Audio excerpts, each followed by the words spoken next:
2 տարի առաջ համացանցում մեծ իրարանցում առաջացրեց «Մգեր Արմենիայի քո սիրտը մեծ է» երգն ու դրա հիման վրա նկարահանված տեսահոլովակը։ Խոսքերի հեղինակը Ավետ Բարսեղյանն է։ «Քո սիրտը մեծ է» երգը նվիրված է պայծառատես Անի Գրիգորյանին։ Տեսահոլովակում նկարահանված է կրկին Անի Գրիգորյանը։ Երաժշտության հեղինակը Մհեր Արմենյան է։ Մի քանի բառով փորձենք ներկայացնել երգի բառերը, թե որքան խորհրդանշական է և որքան համահունչ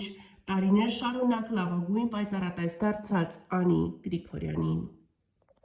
Պետք է նշեմ, որ երգի խոսքերն ու տեսահոլովակի տրամադրությունը լիովին համապատասխանում են Անի Գրիգորյանի անձին՝ հոգեպես ուժեղ, նվիրված, օգնող և մարդկանց ցավը իր սրտով անցկացնող կնոջ կերպարին։ Սա պարզապես երգ չէ, սա օրհներգ է մարդկային լույսին և հոգու զորությանը, այն մարդուն, ով իր շնորհներով բուժում է ուրիշների ցավը։ Այս խոսքերը Ավետ Բարսեղյանը գրել է հատուկ Անի Գրիգորյանի համար որպես գնահատանք նրա մարդկային և հոգևոր մեծությանը, նրա բաց սրտի ու օգնության պատրաստակամ լինելու համար։ Տեսահոլովակում ընդգծված է Անի կերպարը խորը հայացքով, լույսով և խաղաղությամբ լի մթնոլորտում։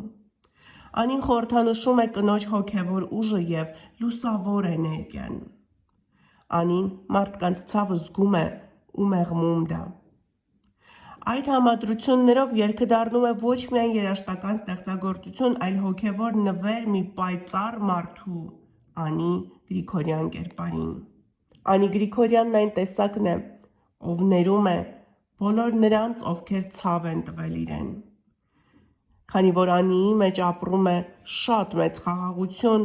որը կարողանում է հանդարտեցնել և մոռացության մատնել բոլոր այն մարդկանց արարքները, որոնք ցավ են պատճառել Անիին։ Այս երգի բառերը պատմում են հենց Անի Գրիգորյանի տեսակի և հոգու մասին,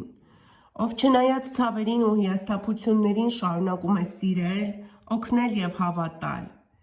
Երգի հիմնական ուղերձը սա է. սրտի մեծությունը չափվում է ոչ թե ուժով, այլ այն չափով, ինչքան կարող ես ներել և սիրել։ Այստեղ ընդգծված է մի հատված. քո սիրտը մեծ է, ինչպես աշխարհը, բոլորին տեղ կա քո մեջ։ Երբ ուրիշները լռում են ցավից, դու դեռ խոսում ես սիրով։ Եվ իսկապես, Անի Գրիգորյանը հենց այնպիսին է։ Անի Գրիգորյանը տարբեր է։ Նա կերպար է, ում պետք է պրոպագանդել, ում մասին պետք է խոսել անդադար, քանի որ նա տարբեր է։ Լինելով մեզանից մեկը, նա տեսնում է այն ամենը, ինչի մասին մենք պատկերացում չունենք։ Անի Գրիգորյանի շնորհիվ մենք համոզվում ենք, որ բարությունն ու հոգևոր մեծությունը գոյություն ունեն, և որ ամեն մեկիս մեջ էլ կարող է բոցավառվել այդ վառ լույսը։ Պարզապես պետք է մի քիչ Անի լինել։